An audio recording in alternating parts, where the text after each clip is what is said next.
আসসালামু আলাইকুম। আমি সোহেল রানা, উপসহকারী কৃষি অফিসার, সদর ময়মনসিংহ। আজ আমরা যে স্থানটিতে দাঁড়িয়ে আছি এটি একটি পুকুর পার হলেও দেখে কিন্তু বোঝার উপায় নাই এটি একটি পুকুর পার। আজ আমি শেয়ার করব এই একটি পুকুর পারকে কীভাবে একটি কৃষি খামারে রূপান্তর করেছেন। কিছুদিন আগেও এটি একটি শুধুমাত্র একটি পুকুর পার হিসাবেই ছিল, এখানে ছিল না কোনো সবজি। এই পুকুর পারটিকে আমাদের সদর উপজেলার উপসহকারী কৃষি অফিসার মাহবুব আলম ভাই এবং আমাদের কৃষক কাশেম সাহেব ভাই ওই দুইজনে যৌথ পরিকল্পনা করে কিন্তু এটি একটি খামারে রূপদান করেছেন। এই পারটিকে কৃষি খামারে রূপান্তরের জন্য প্রথমে যে কাজটি করেছেন সেটি হচ্ছে এই পুকুরের দুই পাশে দুটি বাঁশের কুঠি দিয়ে এবং ভি আকৃতির করে একটি কাঠামো তৈরি করেছে।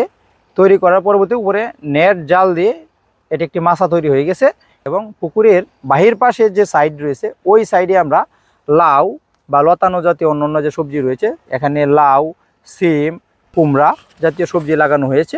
সেগুলো বাউনি দিয়ে আমাদের মাছায় উঠে সেই মাছায় আমরা দেখতে পাচ্ছি প্রচুর পরিমাণে লাউ ধরেছে এবং পুকুর পাশের যে সাইড রয়েছে সেই সাইডটিকে ব্যবহারের জন্য সেই সাইডেও মাদা তৈরি করে সেই মাদায় লতানো জাতীয় সবজি যেমন কাকরুল, তারপরে চিচিঙ্গা, কুমড়া, লাউ, করলা এইসব জাতীয় সবজি লাগিয়ে এই যে এইভাবে আমাদের মাছা আরেকটি পুকুরের পানির উপরে আরেকটি মাছা দেওয়া হয়েছে।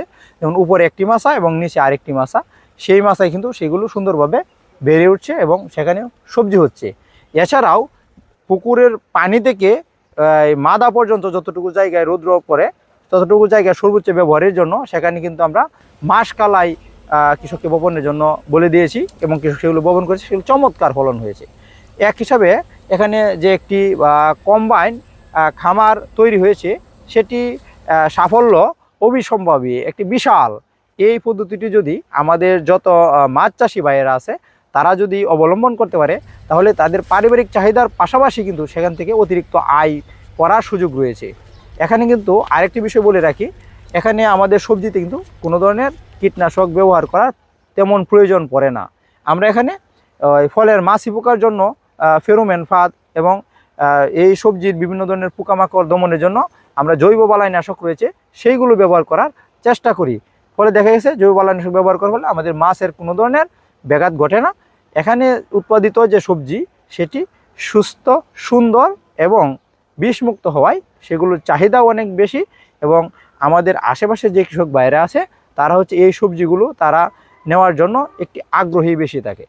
সেই হিসাবে বলা যেতে পারে যে এই পদ্ধতির মাধ্যমে আমাদের যে কৃষক ভাইয়েরা আছে তারা উপকৃত হবেন এবং আমাদের যে দিন দিন ভূমির ব্যবহার কমে যাচ্ছে, যতটুকু ভূমি আছে ততটুকু যদি আমরা এভাবে পদ্ধতি মেনে সর্বোচ্চ ব্যবহার করতে পারি তাহলে কিন্তু আমাদের যে খাদ্য নিরাপত্তার একটি বিষয় আছে সেই খাদ্য নিরাপত্তা বা খাদ্য চাহিদা, পুষ্টি চাহিদা সেটা পূরণ করা সম্ভব। আশা করছি আমাদের এই শেয়ার করা তথ্য থেকে আমাদের যারা মাছ চাষি ভাইয়েরা আছেন তারা উপকৃত হবেন এবং তারাও এভাবে তাদের পুকুর পাড় বা ফিশারির পাড়কে একটি কৃষি খামারে রূপান্তর করে আমাদের দেশকে এগিয়ে নিয়ে যাবেন।